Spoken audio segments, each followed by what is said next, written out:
আজকে রান্না করা হবে পোয়া মাছ দিয়ে আগড়ার ডাঁটা। মাছগুলোকে আগে হলুদ মরিচ দিয়ে সুন্দর করে মাখিয়ে নিয়েছি। আর এগুলো হচ্ছে আগড়ার ডাঁটা। কে কে চিনেন কমেন্ট বক্সে জানিয়ে যাবেন।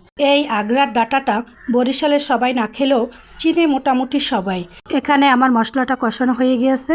এখন আমি এই মশলার ভিতরে ডাঁটাগুলো দিয়ে সুন্দর করে কষিয়ে নেব। এই যে ডাঁটাগুলো দিয়ে দিলাম। এখন আমি একটু নেড়ে চেড়ে সুন্দর করে মশলাগুলো ডাঁটার সাথে মিশিয়ে নিব। মিশানো হয়ে গেলে আমি ঢাকনা চাপা দিয়ে কিছুক্ষণ রান্না করে নেব।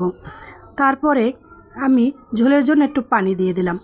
পানি দিয়ে এখন আমি আরও একটু নেড়ে চেড়ে ডাঁটার সাথে মিশিয়ে দিলাম। এই যে মিশানো হয়ে গিয়েছে, এখন আমি ঢাকনা চাপাটা দিয়ে দিলাম।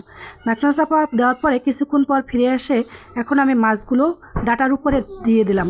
দিয়ে এখন আমি সুন্দর করে ডেকে কিছুক্ষণ রান্না করে নেব। একদম ঝোলটা যখন মাখা মাখা হয়ে যাবে তখন আমি নামিয়ে নেব। আর এটা খেতে কী যে মজা সেটা যে খাবে সেই বুঝবে।